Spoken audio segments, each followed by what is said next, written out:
an idea about the structure of the webinar. And we'll start off with some introductions. So I will ask each of the panelists who are joining me to introduce themselves. Then we will move on to a bit of a kind of strategy update and to give you some of the strategic drivers to the changes in the assessment processes. We'll then move on to some details of the changes, first of all in Pushing the Frontiers and then into the IRF programme. And then we're going to move on to talk to you a little bit about the 12-month extension to our DTP programme and explain some of the strategic drivers behind that. We'll then go into the Q&A actually after the strategic drivers around the DTP update, and then I'll give you a bit of an overview of what our next steps are going to be. So just to give you some introductions to the people who are speaking to you today, I'm Jen Jennings. I'm the Associate Director for Discovery and Highlight Science and also Talent and Skills. We're joined by Susan. Susan, would you like to introduce yourself? Yep, sorry, I'm Susan Waldron. I'm the excuse me, I'm the Director of Research and Skills. So most of the activity, all the activity you're hearing about today is within the directorate that we as a team oversee. Great, thanks, Susan. Gemma? Yeah, hi, I'm Gemma Truelove. I'm the Head of Discovery Science and Highlight Topics, and we'll be talking about the changes and process for Pushing the Frontiers today. Thanks, Gemma. Katie? Morning, everyone. I'm Katie Tyrrell. I'm Head of Talent and Skills, and I'll be covering the changes to the Independent Research Fellowship Programme. And Beth? Good morning, I'm Beth Taylor. I'm the Senior Programme Manager in the Discovery and Highlight Science team. Unfortunately, James is poorly today, but we do have Nikki with us. Hi, I'm Nikki Chollett. I'm Programme Manager for Fellowships in Talent and Skills. Thanks, Nikki. And finally, Jess. I'm not sure if Jess is able to say hello, but Jess is here as well. So Jess is our Programme Manager in Discovery and Highlight Science and has been helping us to put the webinar together as well. So big thanks to Jess for that. Okay, so with that, I will hand over to Susan to update you on some of the strategic drivers to the changes. Okay, thank you very much, Jen. So yes, can I have the next slide, Jen, please, actually? Yeah, so you're probably aware of this, but we have published a new strategic delivery plan. It came out earlier on this year. It sets out our direction of travel for the next 3 years as an organisation. It is part of a suite of delivery plans that have been published under the UKRI umbrella. So the other research councils have also published strategic delivery plans. And it's a slightly different format to the delivery plan that we had previously. And it's more aligned with the ambitions that we have within UKRI to basically make changes under 5 pillars of importance within research activity. What we don't want you to go away from this webinar thinking is that it's not absolutely aligned still with understanding and delivering understanding of the world that we live in, the environment and the challenges that the environmental science has for society. There's challenges we need to solve in environmental science for society. So there's still a very clear role within it about understanding where we are needing to basically diagnose environmental problems and then look at solutions. That's very much about the strategy, the strategic research that we invest in. Associated with that also is the importance of sort of people and talent and discovery science, and areas that we're going to talk to you about today are more aligned with that discovery science and people and talent investment. So Jen, can I move on to the next slide, please? What we've done here is pulled out a couple of slides that are high-level summaries of how the delivery plan is outlining its ambitions. So there are 5 pillars across the top in different colours: people, places, ideas, innovation and impacts. And if you look at the delivery plan, you'll find that we have a section on each of these areas, as does the UKRI strategy delivery plan as well. And underneath that is the need to make sure that to achieve the ambitions that NERC has in this area, and for our communities who are in receipt of our funding, we need to be a world-class organisation. So you will then find within each of these pillars strategic objectives. And if we just look at the 4 objectives under world-class organisation, the first one is about stripping out bureaucracy and becoming more efficient. And a large part of what we're going to talk to you about today is aligned with that ambition. The next thing absolutely core to NERC is ensuring that we are commissioning high quality, diverse expertise and advice. And that's about how we change as an organisation and the processes that we undertake along that route of change. The third one is important to the people who fund us and to the community to understand exactly what's achieved by NERC Science, and that's demonstrating the ongoing impact of NERC funding. And then the fourth one is about needing to become a much more sustainable organisation in its own right. So how do we also, as an organisation, address the challenges of what should sustainable environmental science look like at the same time as actually being as productive as we can be as an organisation. So how can we work best for the communities that we are seeking to invest in, actually? So we want to show you this slide because it sets the scene for why we are proposing to pilot some new approaches to how we have implemented activity that traditionally has been carried out for many years in a different way. Jen, can I have the next slide, please? And then this one is really what the webinar is sort of focusing on, which is people and careers. So you are the people, your careers are important to us. How do we effectively balance our funding to attract and retain global scientific leadership and support you to become the communities of the future that are required for sort of solution-focused researchers? So that diagnose and then work to find solutions and work across communities to find solutions.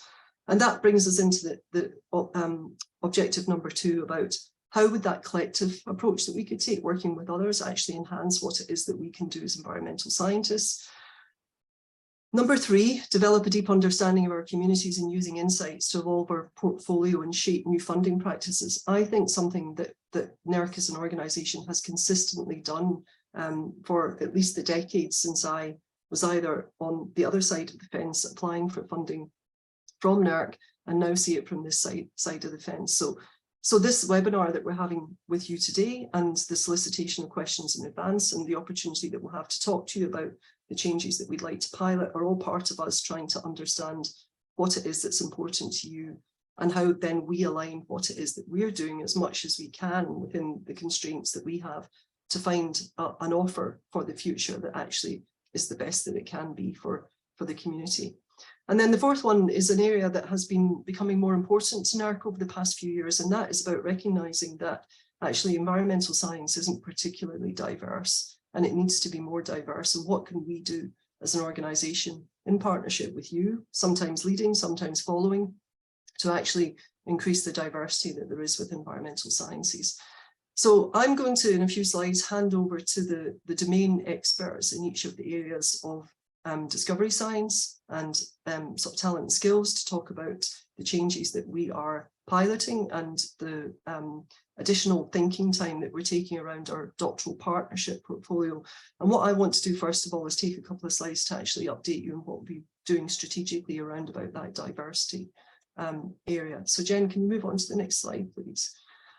We have a commitment to tackling this underrepresentation, and many of you will probably have had a look at our living action plan. So it's our diversity and inclusion action plan, and it sets out what we plan to do over 22 to 25 in terms of boosting diversity and inclusion. So how we're going to work closely with you, how we're going to work with our doctoral training partners to look at fair recruitment, and how we're going to start sharing our understanding of how our system is working, warts and all, so that we can then reflect back on ourselves as to how we can make changes where they're required. So just before I move on to the next slide, I want to put in a plug for my backdrop, which is Purple Light Up Week. And I've just put in some information in the chat about what this is. And it's basically an initiative that's been driving momentum for disability across organisations, reaching out to different thousands of employees in different ways. And it's not often I get the chance to promote this organisation to so many people. So given that I'm about to talk about diversity and inclusion, and disability is also part of what we have to consider here, then please, if you have a minute, go back and have a look at Purple Light Up Week information. So Jen, can I have the next slide, please? You may not have seen it, it only came out last week, but as part of our commitment within our diversity and inclusion action plan, we've actually published quite a detailed analysis of our grant data. So we've taken our grant data from 2014-15 up to 2019-20, and we have basically looked at this across funding streams, so splitting down to component funding streams such as discovery science, highlight topics, fellowships, not to individual calls within that, but as blocks of groups. And we have then considered the data and looked at it particularly in light of those who apply to us, both as principal investigators and co-investigators, and those who are in receipt of funding. And this was a large data set. You can see in the slide, it says it's more than 26,000 applicants. And we've effectively taken an approach of looking at whether the people that have received funding are similar to those that have applied for funding. So is the outcome that we see for those that are in receipt of funding one that could be found by chance? So we used a statistical approach to try and assess that.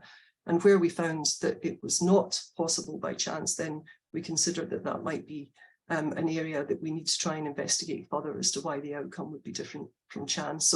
So the UKRI publications that have come out before have only ever taken the bulk data, and we've gone quite far here as part of this commitment in the Diversity and Inclusion Action Plan to look at individual funding streams. Jen, can I have the next slide, please?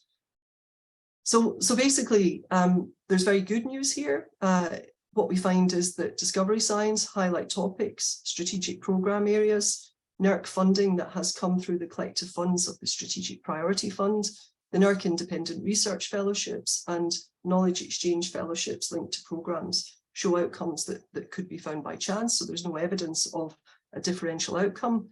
But we do have, unfortunately, some funding streams where when we carried out this analysis, there seems to be a differential outcome between those that have applied for funding and those that have been in receipt of funding.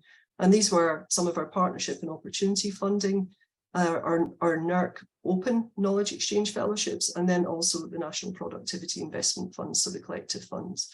And this is obviously something that we need to explore further. What we have found is that this difference in outcome didn't exist for every funding stream for both female and ethnic minority candidates. So we're comparing gender and we're also comparing ethnicity because these are the data sets that we have most information about, and not for PIs and co-Is. So it's not a differential outcome across the piece for each of those funding streams. We haven't been able to find out what's caused it very easily. We know that in some of the calls in our partnership and opportunity funding line, if you take those out, they had international applicants as part of the process, which is not typical of our funding streams, then we don't find that there's a differential outcome. So this is our starting point. It's our very first interrogation of our data. We're expecting that the community, you will give us feedback on that at some point, and we'll look to build on that and work out how to take it forward again in the future. But it's been long in gestation. It's, I think, a good point to start sharing it with the community. And it's, as I said, it's something that we can build on for the future. So this is the first commitment to use the community to be more transparent and basically share our understanding. Jen, can I have the next slide, please? The other thing that we're doing to drive forward greater diversity within environmental science is try and put some funding into the system that can actively inform us, building on your capacity to carry out excellent research about how we should move forward as an organisation and a research community, which is you thinking about how to make change. So you may be aware that last year we funded something like 27 projects under the thematic strategic investment of making environmental science more diverse and inclusive. And last week or 2 weeks ago, we had a really interesting knowledge exchange webinar where people came back to tell us what it was that they'd found. It flew past, it was 3 hours, it absolutely flew past. There wasn't enough time to hear everyone talk, but the sound bites or the summary messages that we got at the end about what people had found from the research was really fascinating. And this has been recorded and is available for you to watch. And I would please encourage you to make the time. It's not very long, and have a look at this webinar, because this is the sort of partnership way. You know, we're opening up, thinking about our own processes. We're looking at our data. We're trying to invest where we can in research that will actually help move this forward. And together, then your understanding of what has been found, plus our openness, means that we can have some really good conversations about this in the future. Can I have the next slide, please, Jen?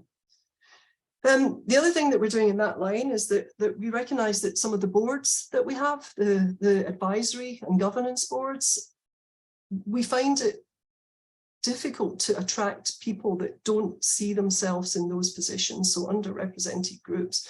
For instance, we advertise for Science Committee, which is a board that I am responsible for, and they provide us with really good scientific advice. And I think that many people may think that this is not something that they feel they could apply for because of their career stage, because we don't see much diversity in applicants coming to that, even although we work with expert agencies like Perrin Candola to try and make sure that the language that we use in adverts is very open and welcoming, and we're looking at qualities rather than experience. So we've decided very much within NERC that we need to try and move this on a little bit, and we have currently advertised something called the Future Leaders Council, which is basically a council that we hope to attract applicants which are not typically those that would see themselves coming into the NERC space, either because of their experience or their career stage. And this is open now, and I would please encourage those of you who are at the webinar and think that you could see yourself in that space to have a look at it, or pass it on to your colleagues as well. Can I have the next slide, please, Jen? So the final thing now I want to say about strategic drivers is a little bit about basically the TKL review. And this was a piece of work that was carried out looking at UKRI as an organisation, really reaching the conclusion that actually we need to, as an organisation, become a lot less bureaucratic.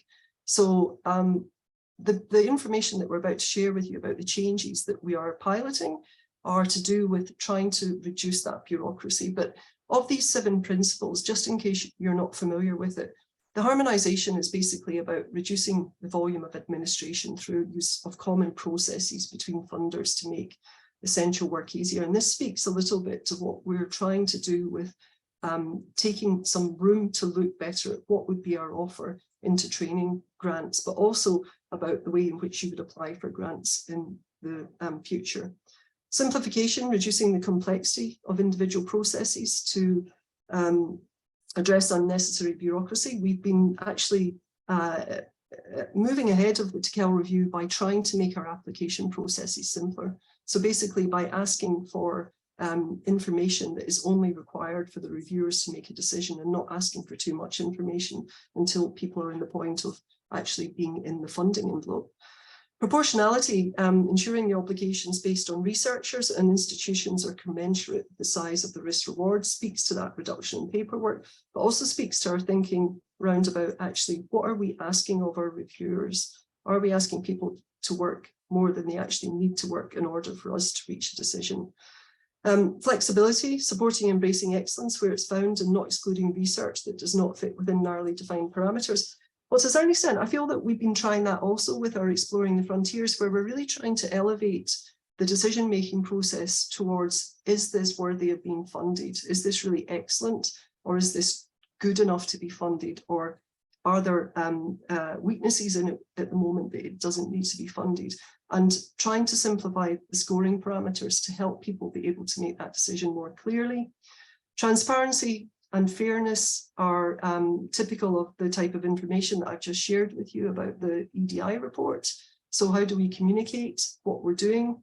And how do we communicate actually about the bureaucratic burden that we want to try and remove from the community?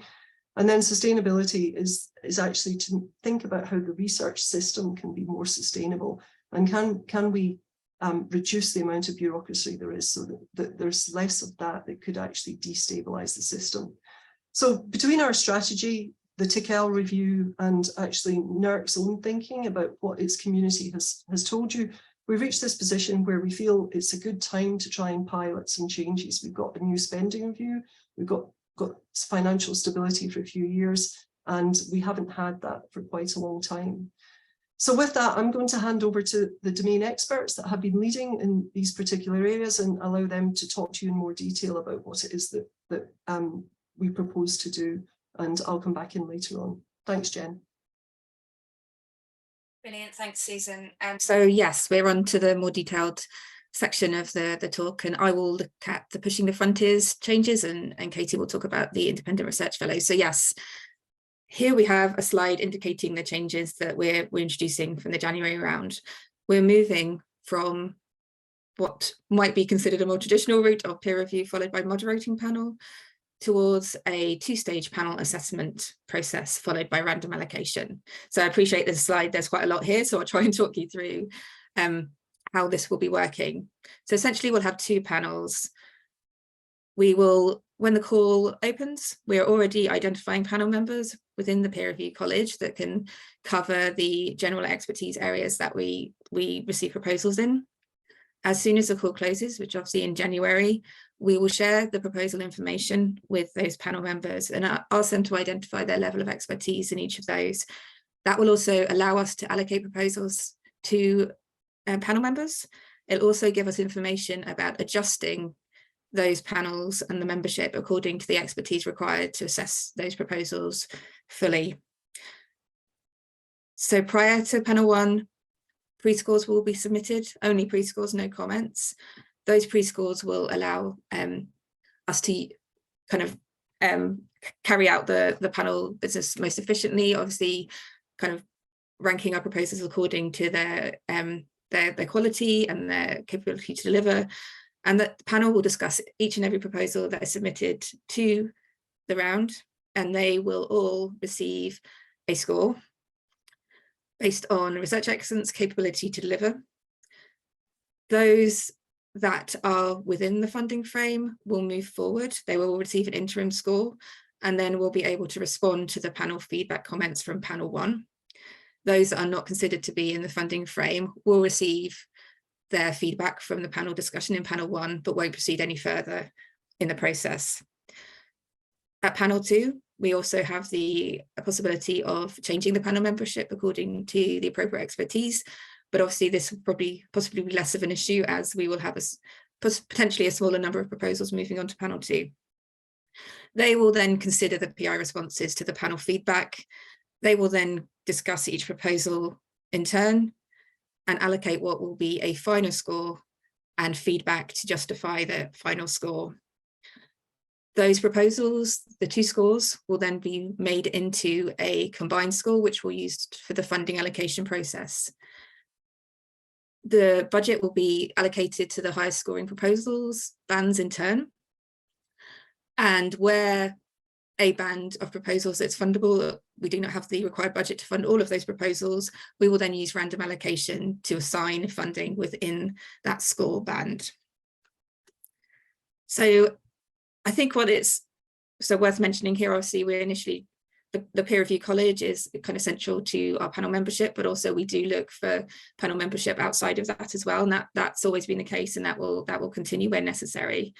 And I think also to underline that we're providing this PI response process so that there is an element of reply to the panel comments so that we can ensure that the process is robust as possible, and also that we'll be adjusting the panel membership and making sure that we have the appropriate expertise on each of the panels to assess the proposals that have been submitted.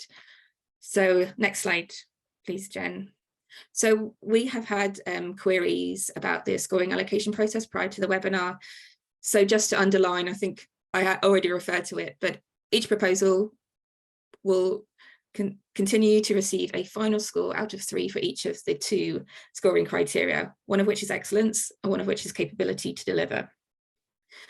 In terms of the funding allocation process, these are used to create a combined score out of 9, where research excellence is weighted twice compared to capability to deliver. And this is only used for the funding allocation process. So panels will provide the scores, and as I've already mentioned, that these bands will be used to allocate funding, and where a band cannot be funded fully by the budget, we will use random allocation. And the published outcome will actually be the final scores out of 3 for each criteria, not the combined score that is only used for funding allocation. Next slide, please, Jen. We've also had queries about how this process and the random allocation will affect demand management.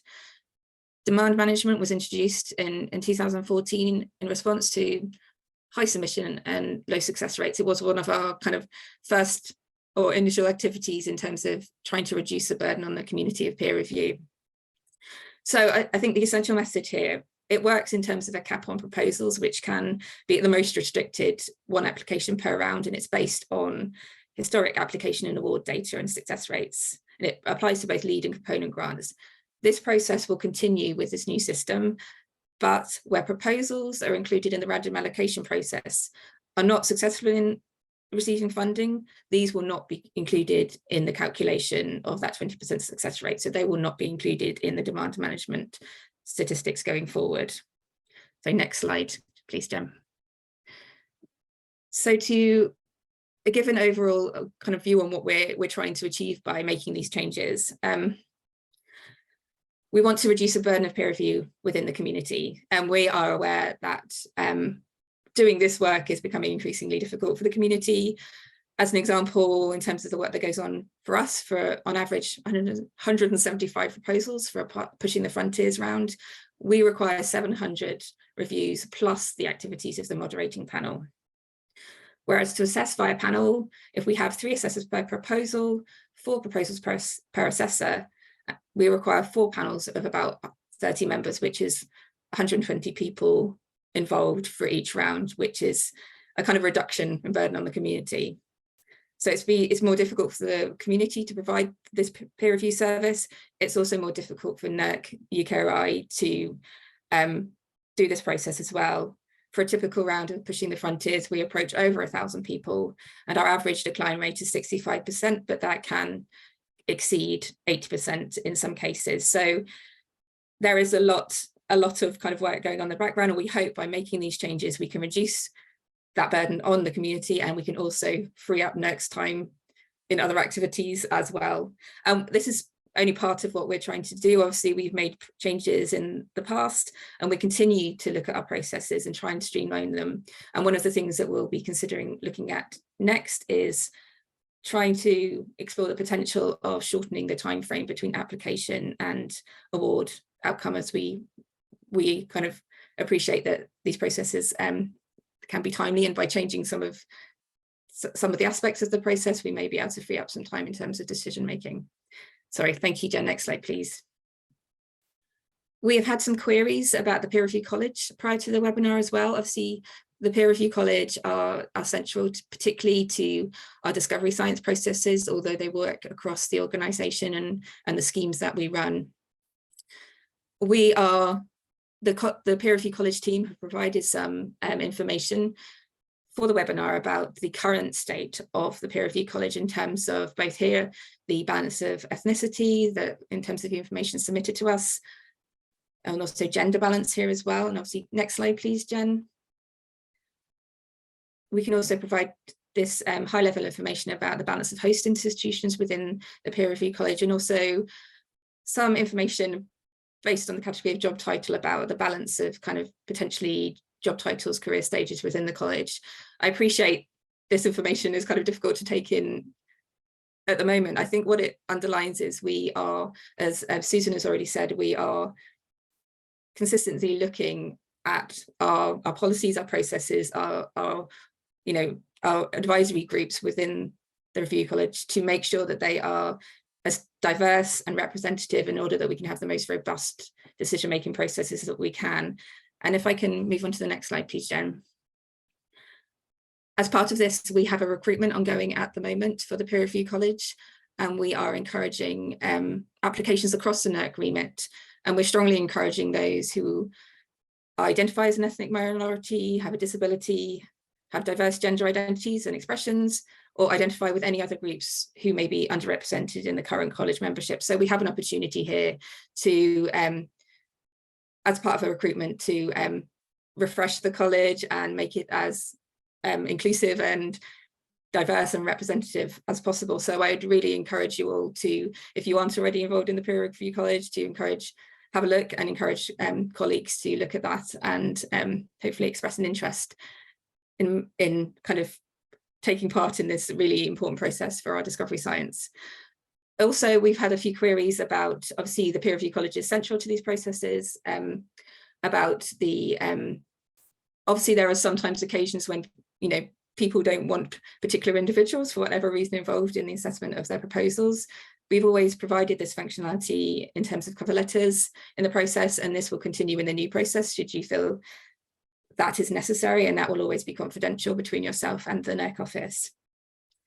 And also we do, via the Discovery Science Chairs reports and by reading of our reviews and our assessment panel comments, we are consistently monitoring any issues we find with the comments made. So that's just a process that we commonly run. But also, if you do ever have any queries or concerns about this, then you should contact the NERC office, and we have a process to deal with those. So we do encourage you to give us your feedback on how these processes are working. But we have an opportunity with Peer Review College of Recruitment to refresh that membership, and kind of we're confident that that will continue to be a great contribution to the way we work. And I think now, thank you very much, I will hand over to Katie Tyrrell. Brilliant, thanks, Gemma. So as one of some of the changes that Gemma's talked about in terms of pushing the frontiers, we're also going to be implementing some changes to the assessment of applications received to this year's Independent Research Fellowships call. Very much with the same drivers that Gemma and Susan have talked about maintaining efficiency whilst also retaining integrity in our decision making. So the slide that you've got here shows the assessment process we've used in previous rounds, where applications have come into NERC and then undergone external peer review. Those comments from the external peer reviewers have then been used by a moderating panel to decide which applications should go through to the interview panel stage and which should go back to PI for future consideration. And then that interview panel has then been used to consider both the PI feedback and then going on to select those to be funded. So that's a process we would have used before. Jen, could I have the next slide, please? Thank you. So this now shows the process that we'll be using for this year's call, where rather than going out to external peer review, the reviewing element of this process will take place using an expert peer review panel. So you can see from the slide, the call will close, those applications then go directly to an expert peer review panel. The rest of the process then remains the same. So the expert peer review panel will recommend which applications go on to an interview panel. And then that interview panel will then make a recommendation on which applications are funded. And very much like Gemma discussed for pushing the frontiers, that review panel will be made up from our expert peer review college members.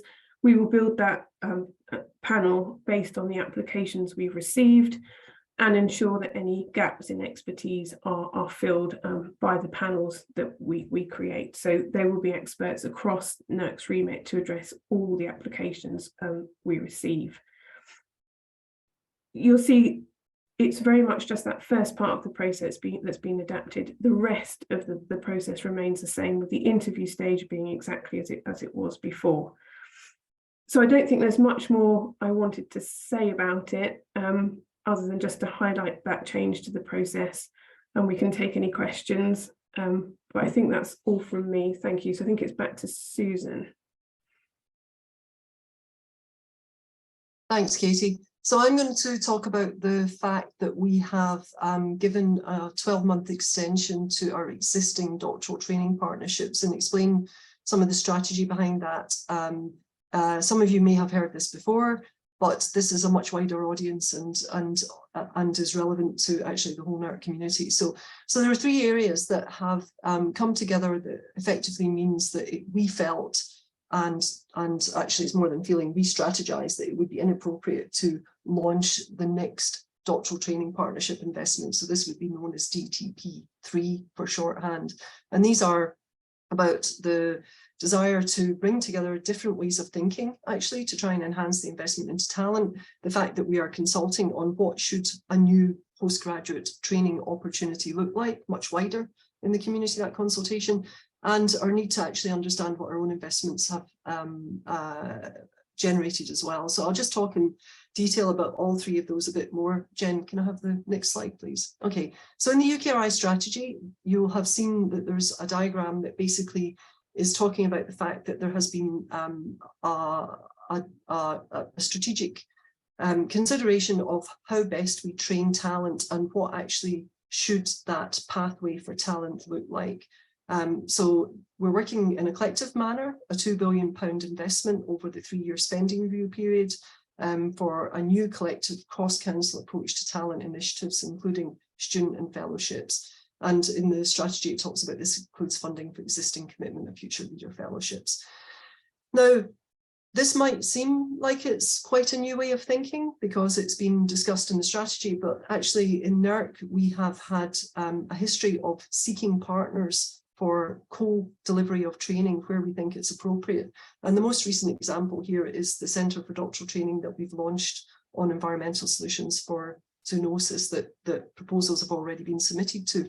So this was an idea that came up from the community as we do consult with our thinking around centres for doctoral training, and was supported to be the investment that we can make into a centre for doctoral training, which is a much more directed investment into doctoral training than the doctoral training partnerships.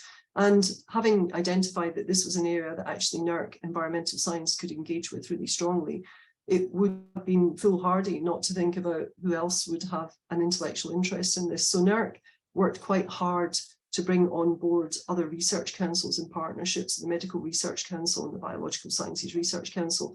And if there had been a better mechanism by which the councils agreed in advance actually that these areas are strategically important, this would have been a much more streamlined process. The announcement of opportunity may even have come to the community sooner, and with longer announcements of opportunity, there may be more time for the communities to actually prepare as well.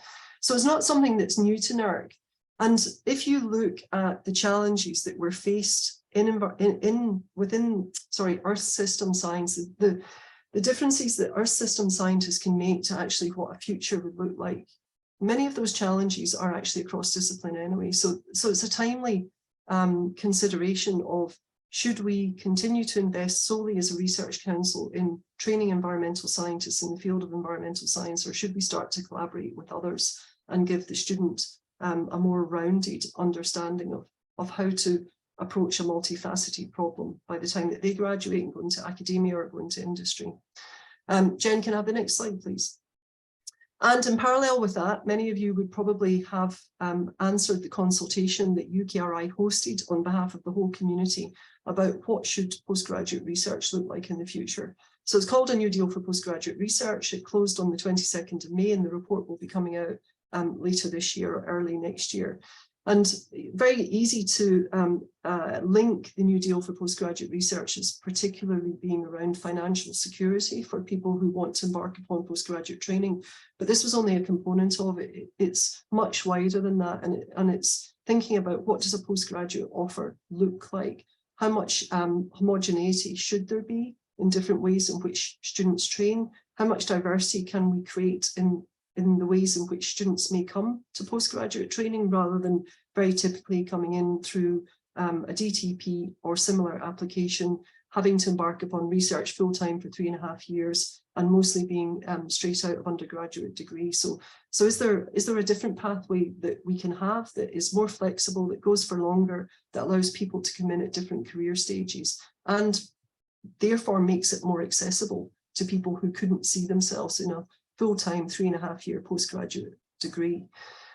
So this is going to be a really important document when it comes out, and will actually have influence across, I think, the investment into postgraduate training nationally and possibly globally. And we need to see what the findings of that are to consider whether we need to make adjustment to our processes before we'd embark upon basically investing finance into a new award scheme that would likely make 5-year awards. So basically, with our postgraduate training, we lock up the money for quite a long period of time.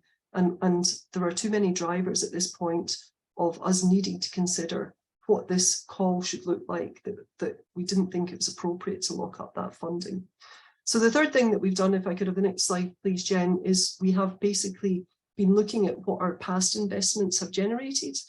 And there's a report which has been published. We can send out a link to that, basically on the analysis that was undertaken by consultants that we recruited to do this, called RITE8, who talked to our DTP training grant holders, they talked to our students, and they talked to some Centre for Doctoral Training grant holders as well, and considered some external thinking. And we're basically considering what the investment actually produces in terms of the quality of the training, looking at research and training excellence, the type of students that come out, what looks good, so what's success, what was the quality of that training, how we assured that that training was of high quality, and also what contribution there is to the training environment. And a number of themes came out of this that Ryan Tate suggested are important that we look at further, and this is about ensuring that the training meets the needs of students and future employers, and that actually speaks quite strongly to that cross-disciplinary training, thinking about accessibility and promotional campaigns to try and increase diversity, considering the financial support provided, and reviewing the end user engagement, actually all areas that are also important to the new deal for postgraduates.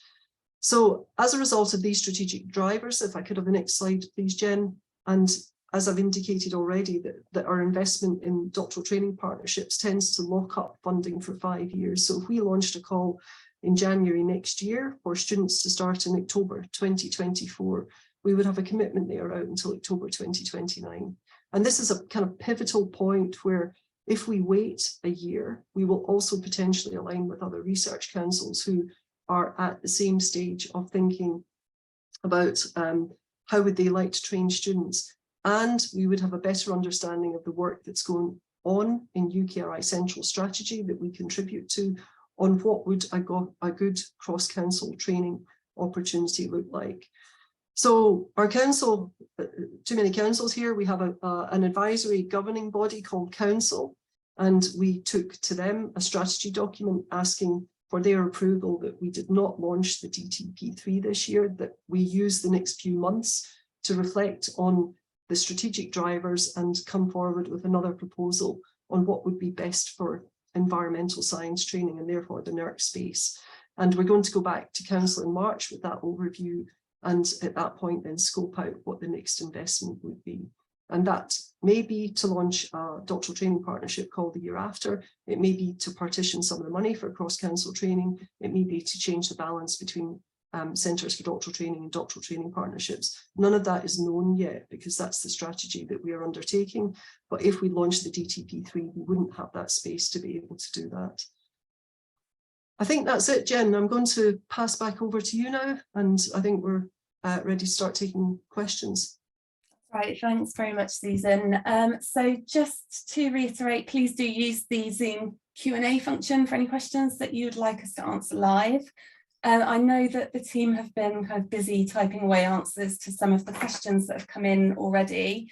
So you should all be able to view those questions in the answered section, but we will be posting the answers to those as well. So we have had a number of questions coming in so far.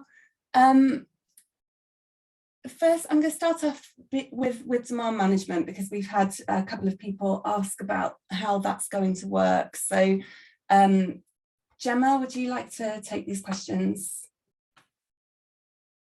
Yeah, yes. So okay. So first of all, would you be able to reiterate what's now not included in the demand management statistics? Yes, sorry, I would like to be clear on that. So where funding cannot include all of the proposals within a particular score band, random allocation will be used. In that band where proposals are not successful through random allocation, they will not be included in the demand management statistics. Okay, great, thank you. Hopefully that's clear.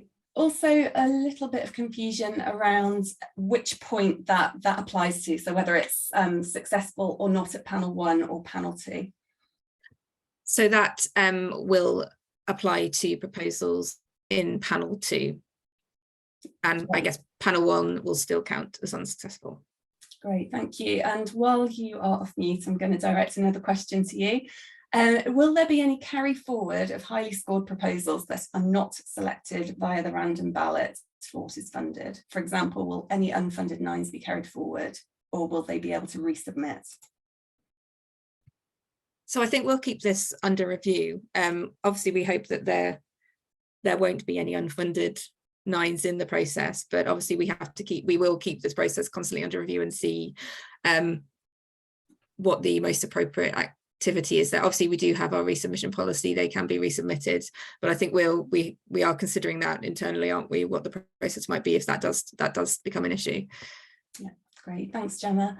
And also, while you're in the hot seat, will the funding, when the funding decisions have been communicated to applicants, will we be publishing the scoring threshold where the random allocation took place? I think we'll be publishing the original scores, research excellence and capability to deliver, and we will be publishing those outcomes and including whether the proposal was included within the random allocation process. So I think from that it will be clear where that cutoff is. Great, thank you, Gemma. So just to kind of group a few more of the questions together, we've had a number of questions around the new scoring system and what the rationale was behind the decision to move away from a scoring system that looked at grades from 1 to 6 to one which is a bit less granular and is just scoring based on 1 to 3. Susan, would you like to pick this one up? Yeah, sure. So when we launched Pushing and Exploring the Frontiers last year, we gave a webinar where we effectively talked about the desire to use this scoring system was to see if we could simplify that question of should this research be funded or not, and is this research really excellent? And there was a concern that had come through from past consultation that actually when you have a very long scoring system and a very detailed application, then an application can basically be undermined by death by 1,000 cuts. You know, you get a detail about this, you get a detail about that, and in actual fact, they're quite small details that wouldn't really undermine the PI's capacity, the team's capacity to go ahead and do some excellent research. Sorry. So we wanted to move towards something that just basically challenged the reviewers to say, is this really excellent? Is this good enough? And this is what we piloted with Exploring the Frontiers, and are now going to do with Pushing the Frontiers. We took feedback from the panels that were involved in Pushing the Frontiers, and it was quite mixed, actually. So there are those that some people are giving us feedback in the questions that they sat in panels where they didn't like it. We had feedback from other panels that they actually thought it was really effective, and from some panel chairs that they found it really good as well.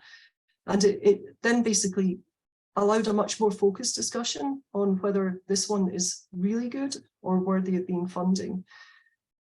If I could give a little bit of detail about the Exploring the Frontiers call, we initially put, I think, £4 million budget towards this. Jen can correct me if I'm wrong, because it's now a bit hazy. And we found some additional funding for it as well. But from the original £4 million budget, those that all scored the highest scores, so they got excellence really in research and excellence in capability to deliver, we wouldn't have had enough funding to fund all of them. And this suggests to me actually that this scoring system still allows the really excellent applications to get to the top. So I'm a little bit worried about questions about lots of technical detail and so on, because what we're trying to do with this is basically empower the community to actually say, yes, we think this is worthy of being funded, and to have a little bit of more trust perhaps in the applicants, actually, that they will be capable of undertaking the research that they say they'll take, and not get caught up in the detail of, I'm a geologist, so have I picked the right rock? Or, you know, should I have taken samples from that core rather than this other core? And we want to run with this for a bit longer. We haven't piloted it for long enough. We had good outcome from Exploring the Frontiers. The reason that we've been able to fund lower than the 9s was because we put additional investment into it. So we're not concerned that we're not going to get the best grant applications rising to the top from the scoring system, but we need to see how it works with larger grants, more and demand managed system actually. And then we also need to think about it in light of the new submission system that we'll be going to. So Jen, I think that's enough now about really trying to elevate that thinking of, should this be funded? Yeah, that's great. Thanks, Susan. So we've also had a couple of questions around the timing for the changes to particularly to the IRF, so where we change the process following the closure of the scheme. Are we concerned that that is going to impact on the way that the panels are able to assess the proposals, or will we be briefing the panels to make sure that they are kind of taking that into account in their assessment? So I think what I'll do is ask Susan to answer the first half of that question, and Katie the second half around how we're technically going to deal with the panels. Okay, so as was outlined in the slides, the process is actually very simply, sorry, not very simple, the process is very similar, in that the only difference this time is that we're not going to go out and get those external reviews. So we basically need to ensure that we are providing external reviewers that sit on the panel. And Katie can talk more about this, the assessment, but we're asking for the same information and assessment than was asked for previously. So we haven't changed what the applicant would be asked to write about. We've just changed the people that will actually be looking at this. And if we had felt that we were going to undermine how an application could be assessed by this process, we wouldn't have changed it at this point in time, because because we're confident actually that it's the same information that will be looked at. The applicant will not be penalised by this change. Katie, can I hand over to you? Yeah, thanks, Susan. Sorry, I was merely trying to type part of that into an answer on the chat. So in terms of the logistics of how that will work, I mean, the panels will be formed once we have the applications in. So we will be ensuring that the panels cover the entirety of the NERC remit, but we will refine that based on the applications that we have. We will then be asking those people that we've requested to sit on the panel to assign themselves to applications that they have high expertise in addressing. So they will be declaring themselves as being experts for particular applications. We are then able to make sure that any gaps are filled by adding other people to those panels to ensure that we've got coverage of all applications. So that's how it will work. We will keep the 3 panels, so there will still be 3 panels, and not all of these applications are going to one panel, remember, so that, you know, that will still stand. Does that answer the full question, Jen? I think so, yes, thank you. So I'm just going through the questions that we have live. I think we've answered the ones, we still have a number in there around the depth of expertise on the panel, but I think, Susan, you've addressed that question already. So I'm going to move on to some questions around DTP3 and the delay to the call of DTP3. First of all, I'm just going to say that it might not be a DTP3, so we're talking about our next training grant investment rather than our next DTP. This kind of period is going to allow us to have a think about the balance of our portfolio and exactly how we are going to launch our next training grant. But Katie, I'm going to come to you here. So the question regarding DTP3, is there a strong likelihood that following the thinking time, DTPs may end up being UKRI wide? I think that's a difficult one to answer at this stage. I think there is a possibility, but I don't think that's definite. We're still working on what this will look like going forward, but I think the message we probably want to ensure that's taken home is that there will still be a balance between the disciplinary and the cross-disciplinary training. So I don't think I can say either way, but certainly the drivers are around efficiency and ease of application, and to harmonise where we can, to encourage that cross-working between disciplines, but not at the exclusion of disciplinary science. Great, thanks, Katie. So we've had a question which I'm just going to answer because it's a quick one around NERC large grants and whether or not they are included in the figures to calculate demand management. No, they're not. We're hoping to do a little bit of work around large grants later in the year, hopefully running a community webinar to give a little bit more context around what it is that we're looking for through that scheme.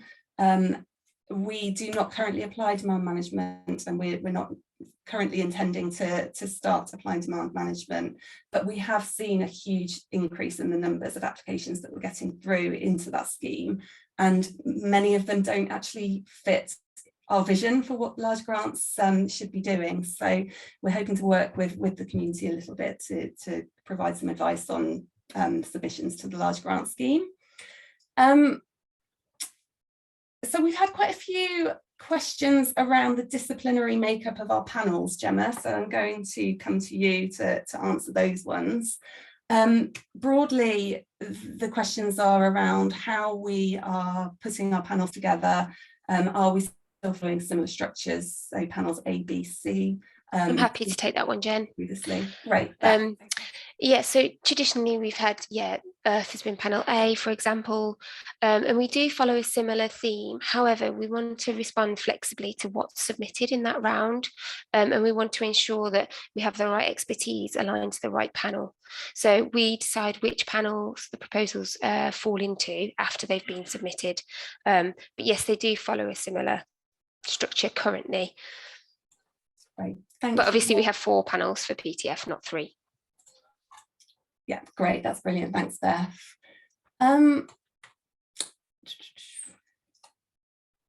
Sorry, just sifting through the questions to see which ones I think we've answered already. We have lots of people putting really similar questions in, so I think we've actually answered most of the ones that we have live at the moment.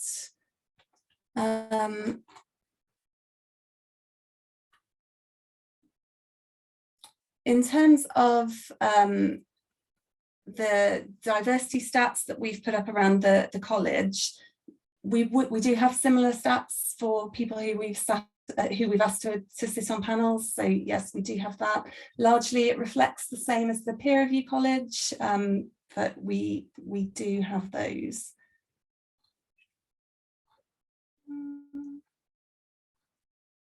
Okay.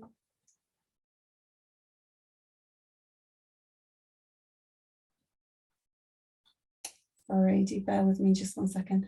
Okay, so we've had a question around early career researchers and whether or not they will be invited to sit on panels. I'm sorry, the question's moved just as I was about to read it. Sorry, Jen, I just answered it. Ah, right, okay. Yes, definitely. We want Great. a mixture of career stages on the panels. Brilliant, thank you. So a question around diversity again. So how does the new system address the imbalance in the ethnicity of award holders as shown in the data presented by one of the speakers? Because this is something that, sorry, I think there might be an error in the question. I think generally, Susan, the question is, how will the new system help to address the imbalance in the ethnicity of award holders as shown in the data? Okay, so some of the funding streams show that the outcomes for those of different ethnic characteristics are not as we would expect for chance, but just to be clear that the analysis that we've undertaken shows that for most of our core funds, I think only the knowledge exchange, one of the knowledge exchange fellowships doesn't show an outcome that is not as we'd expect by chance, then those that apply are very similar to those that are in receipt of funding.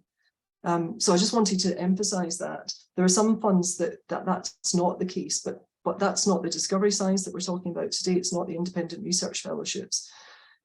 So the question of how are we going to increase diversity, was that it, Jen? Yes, that's right, yeah. Yeah. So that's a really difficult question for us to answer. We we haven't got there yet. That's why it's very difficult for us to answer. What we're trying to do are multiple approaches to increase diversity. So we are asking our DTP grant holders to have a look at what is their best practice. And we can see from the web pages that many of them have actually published really good updates on how they're thinking about recruiting students and how they are trying to encourage students to think about coming in. So we're trying to go in at the bottom of the research talent pipeline and increase diversity. And there was a question about underrepresented groups from disadvantaged backgrounds, how that would actually increase their access as well. And we're hoping that opening up to try and let people see that they could be that researcher in environmental science by different ways, like podcasts or blogs that some of the students might put up in the web pages that have come from diverse backgrounds will help with that. Then we're coming in at a different level, which is basically let's fund research to understand what are the barriers to people coming in that are more diverse. And if you look at the webinar, then you'll see that there are really good studies on, for example, how students see themselves in the process, how we use digital twins to actually make field sites accessible. So people that can't imagine themselves on a field site area because they may feel that that's not the space for them can access it. So we're coming in at the students, we're coming in at the research funding level. We've published our Diversity Inclusion Action Plan, which has multiple commitments in there, such as bringing out the grants data that I've just talked about earlier on, plus other commitments about our boards. I think someone's asked about publishing the information about our boards and panels. And certainly we have published in the past information about who has sat in our panels, not in terms of their diversity characteristics, because that would be inappropriate, but we publish the names of people that sit on panels. And we will be doing that again in the future. I think as we transition to a new website, there's been a lag time in doing that. We plan to publish information about who's sitting on our boards, but you've got to remember that the people that are sitting on our boards are identifiable by their name, and their personal data is their personal data. And we cannot put out personal data that would allow an individual to be identified, because that would be legally wrong. So there's places where we have to anonymize information, and we may have to bulk up information. So in the grants update that I talked about, the information that you can access will be bulked up to a minimum of 5 people. And some protected characteristics we couldn't explore because the disclosure rate from the community is so low, such as disability. We couldn't actually look at disability in our grant applications because the numbers are very small for us to have statistical power. But that also leads us to think that actually people are not disclosing disability, which then makes it very difficult for us to actually tackle some of the protected characteristics and look at that. Unfortunately, disadvantaged background isn't a protected characteristic at the moment, and it's not something that is requested for in the JES form either, so we can't get information about that. But in trying to increase diversity overall, we hope that the space will become available for anyone who doesn't feel that they have been in the past to be seen as an environmental scientist, whether that's sitting on a peer review college or applying for PhD studentship, will suddenly see that space. Great, thank you, Susan. So we've had a question around the random selection and whether or not we could use a kind of even less granular approach. So either decide whether a grant, have a panel decide whether a grant is fundable or not fundable, and apply the random allocation to all of those that are deemed fundable. Susan, would you like to comment on that? Yes, I'll try. It's not something that we've thought about yet, other than in response to questions that we've received from people about this in the past. It's quite complex because we have a duty in UKRI to fund excellence, and I'm not sure that we would be allowed to basically say we can lump good and excellent together and just use random allocation. So at the moment, in trying to understand whether random allocation is going to effectively allow a broader cohort or a wider cohort of people to be funded, because it should reduce the chance of bias in a decision, then we've taken the approach at the moment that we'll still do it by grade. And we need to reflect back on that process, first of all, and see whether it's achieving any of the aims that we set out before we would move to something else, which would be starting to mix up excellent with good. And some of the comments that we're seeing in the chat here are about people very much concerned that the change in the review process won't allow excellence to rise to the top. So I think in piloting this, it would be much more appropriate to still stick with the grade division first of all, and if the number of teams that are seeking funding within that funding envelope is much larger than we have funding, then use randomized allocation for that process. There are many other organizations that have started to look at randomized allocation, and we have been talking to them, and I think collectively we can share understanding about what we're finding and then look to make changes should it need to be improved. Great, thanks, Susan. So we've had quite a few questions coming through around diversity and EDI. So Susan, when analysing and seeking fairness, is there a hidden influence in the language that's used to express proposals? Over many years, and when analysing the word content of all successful NERC grants, I've been aware of great diversity in models of expression. In panel work, I've sometimes suspected that the mode influences assessors implicitly, even when nothing is said explicitly. Okay, it's quite a long question. I'd quite like to read it. Jen, when analysing and seeking fairness in EDI, is there a hidden influence of the language that is used to express proposals? That's a really important point. One of the things that we've done over the past few years is our colleagues are being trained, and myself, in actually equality and impact assessments when we take a call to an announcement of opportunity. And we are challenging ourselves there in, are we using language that basically allows people to feel that they can be part of that call and preclude it? And related to that is that some of us, as I explained earlier on, have been working with consultants who will actually look at adverts that we're putting out for people on boards and go through the advert and see if we're using language that is sort of pejorative for a certain type of person to apply. So I, for instance, when I sign off an announcement of opportunity coming out, I will look at the quality impact assessment, and I'm one of the people that's then been working with these consultants on language. Of course, I'm not going to do this perfectly because it's very difficult to always be completely expert in everything you're doing. It's a way of saying that we're trying our hardest to make sure that the language we use in our announcements of opportunity to which you would apply isn't going to allow groups of people to feel precluded about that. We are going to reflect back on the quality impact assessments that we carry out and see if they are going to make a difference to the type of people that end up applying. We're probably going to need several years worth of data to be able to see that, just because of noise in the system when you look at an interannual basis, but we're working on it. Jen, there was a second part of the question. I don't know if have you moved it into the answered parts, or I'm just trying to find it again. It may have moved into the answered part, yeah. Right, okay, in which case I'm probably not going to be able to find the rest of it. Can you remember if I've... We will take all of the questions after the webinar and produce a Q&A. So if it hasn't been answered live in the webinar, there will I think just to pick up on the panel side, I mean, this is a really important point. We have very good panel chairs. We work with our panel chairs. The panel chairs are important in helping ensure that the panel is behaving, functioning as a panel should be. We really value the time that they put into trying to do that, and we certainly consult with panel chairs before we go ahead and do something like pilot a change anyway. We also take advice from our science committee, and they too are very interested in the EDI perspective. But our staff also sit on the panels, and our staff are sort of trained in bystander training as well. And that combination, we hope, will ensure that there's not language used in the panels that actually could end up causing an implicit bias and precluding or changing the final descriptive or numbered decision, award decision that's made about whether something makes it into the funding category or not. So it's effective teamwork on a road to trying to be as good as possible here. But there are times when we will fail, and we're not perfect.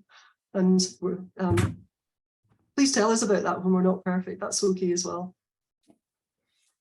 Susan, while we're discussing diversity, we've had a question around the use of positive action. So Are there any plans for example, ring-fence fellowships similar to what Centre are doing for DTP students and what the Wellcome Design Institute have also introduced? Yeah. So positive action is something that we are finding out more about. It's in our diversity and inclusion action plan as well to understand more about this. And we have been wondering about it from the perspective of, do we need to drive change in how diverse our community is? But the thing about positive action is that you have to be certain, first of all, that there's actually a need for positive action. So are we finding out that there are groups that should be represented in environmental science that are not represented in environmental science?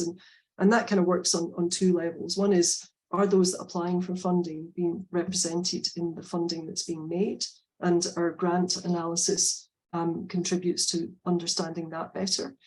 And the other one is about, is the community that should be applying for research funding actually applying for research funding? And that's another part that we're starting to explore as well. So we're going to be looking for more detailed information about what should the diversity of the NERC environmental science community look like. But before you embark upon positive action, you have to ensure that basically all steps that you can take to try and resolve a problem have been undertaken. And that's what we're looking at first of all now. So do we know well enough where there are problems in areas that we fund or train in? And if so, have we taken steps that would try and solve those problems?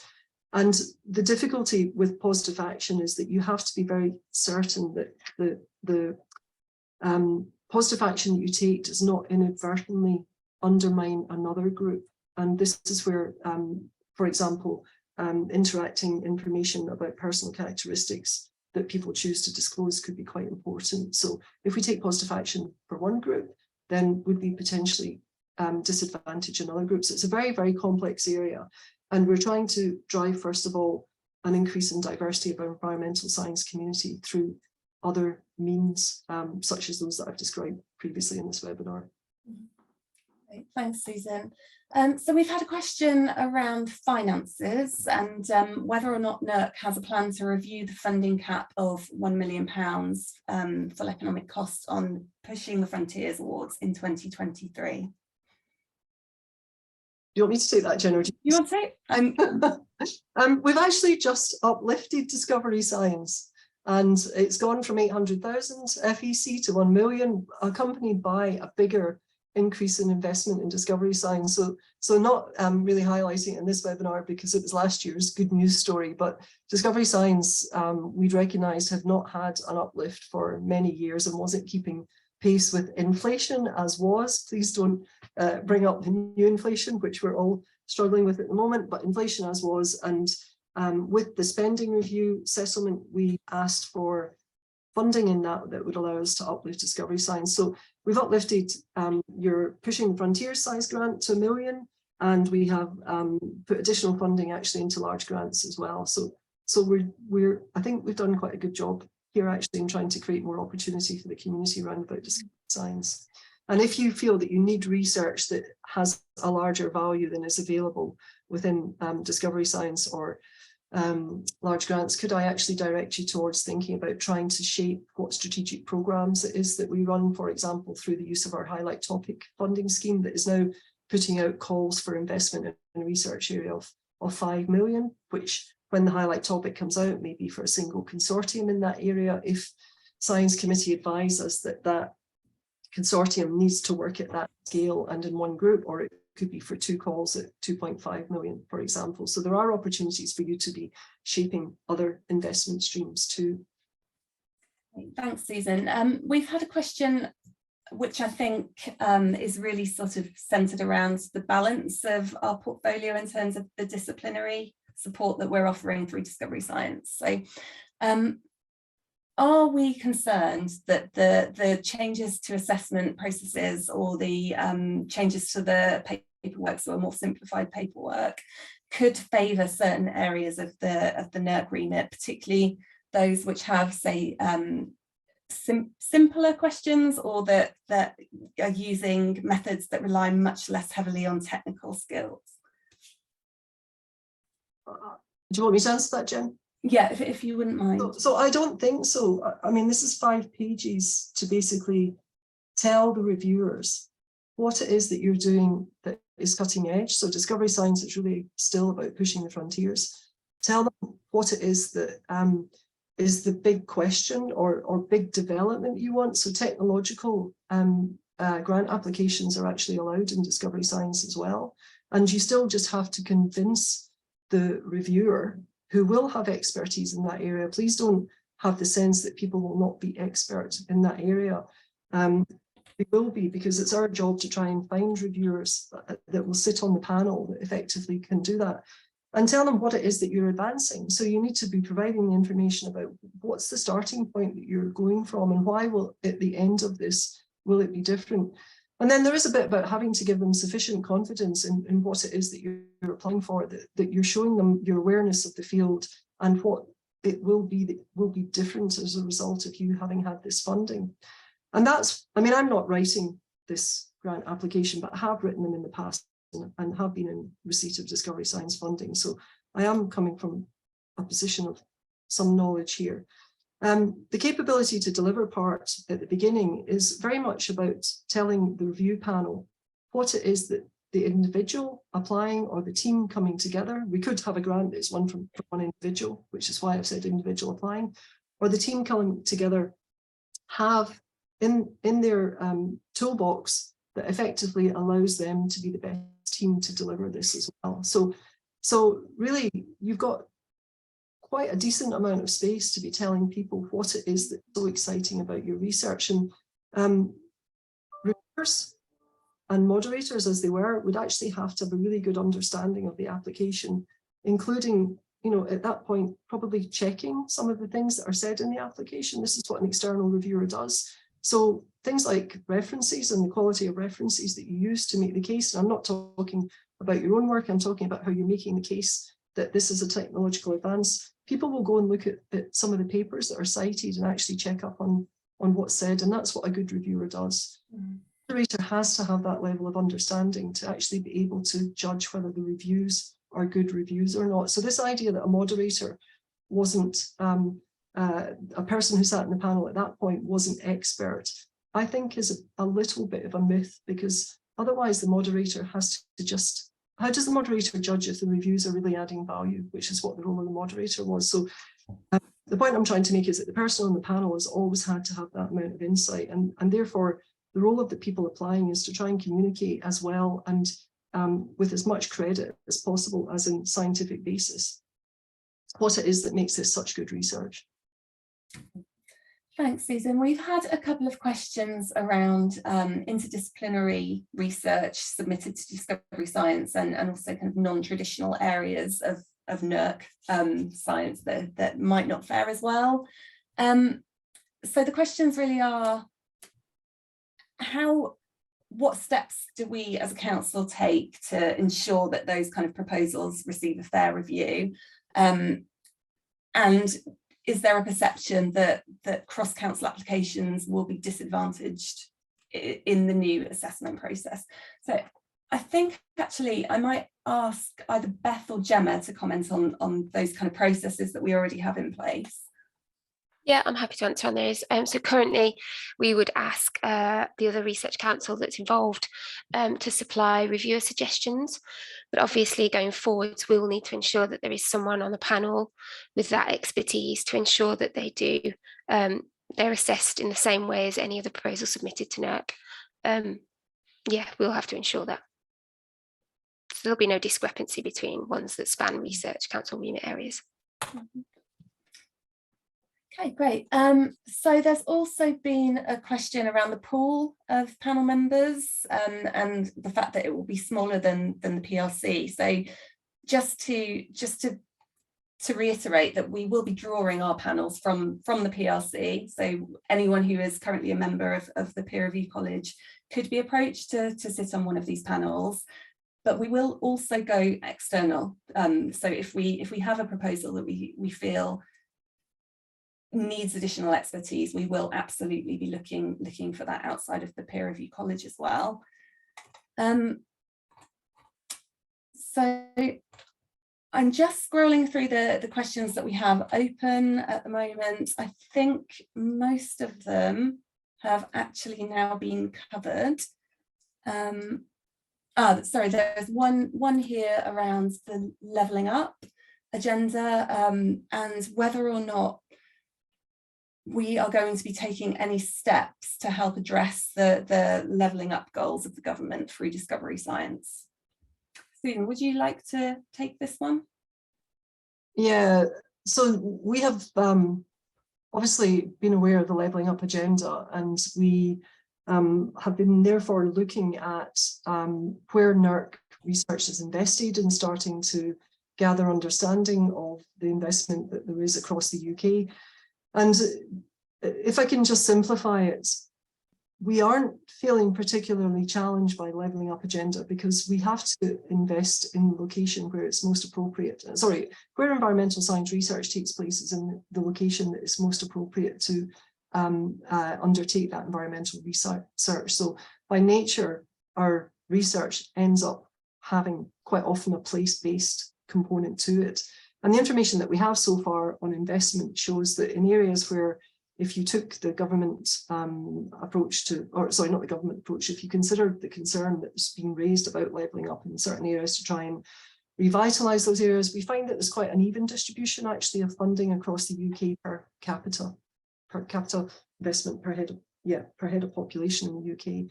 So we haven't had it as a strong driver because there's not information coming through that it's a particular problem for us. But certainly, I mean, we're looking at where we invest in studentships, we're looking at where strategic research funding goes, we're looking at the type of areas that, as in we're gathering information about what these investments look like. And we don't have any slides on this, but usually when we do an HEI visit, we always show a slide like that to the HEIs, and there might be something on our web pages under impact as well, the impact our science is having. Great, thanks, Susan. So I'm just looking through now. I think largely we've answered the questions. Most of them are comments now. Oh, sorry, there is a question around evaluation and how we'll be evaluating the pilots and what it is that we think success might look like. So I think we probably won't answer the question exactly on how we're going to evaluate these yet. We will be doing a full evaluation. But Susan, would you like to comment on what we think success might look like? I think success would look like a range of funding investments that is typical of the breadth of funding that we've had previously, including, for example, I see there's still concerns about whether the technical investments will find it more difficult to describe what it is that they want to do in 5 pages. And if projects are identified in particular areas, then we could certainly do aspects like look at whether a technical project is coming through in the new system that we're piloting compared to the old system and success rates. So we'll take feedback that we've had from this webinar, we'll take feedback from our chairs and the panels actually on what they found about using this system. And really what we're looking for is that there's still excellence in science funded, that the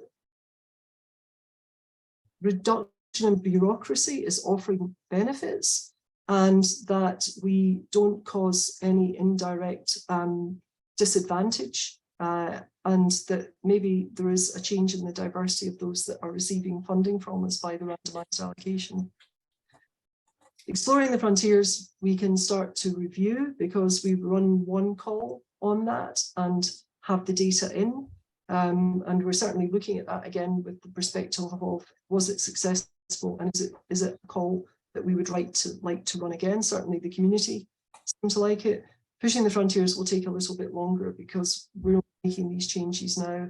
There's a lot of data on the IRF, so I think that there would be a very good opportunity to compare who's funded on this IRF change in terms of assessment with the last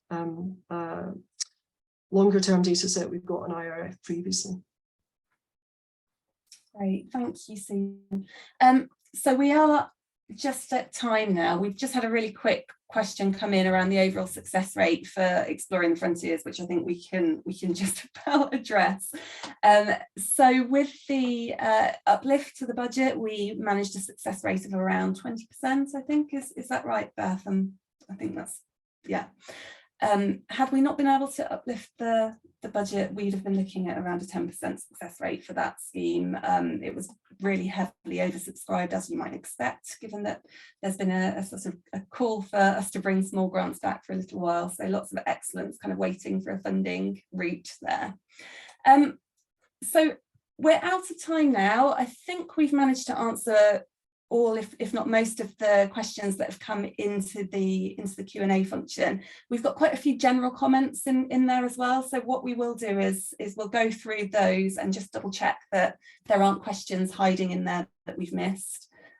All of the questions will be, and those that we've answered today. So I'm looking, I think we've answered 96 of the questions that came in through the Q&A function. We will be producing a Q&A summary, so we will publish that on the website alongside the recording of this webinar. Really hope that you've all found it useful. Thank you for being such an engaged audience, and again, thank you very much for submitting questions in advance. If you have any additional comments that you'd like to make, then please do use the Pushing the Frontiers. I'll just share my screen now to enable you to scribble those email addresses down. So pushingthefrontiers@nerc.ukri.org or researchcareers@nerc.ukri.org. Okay, thank you very much. Thank you, everyone. Bye.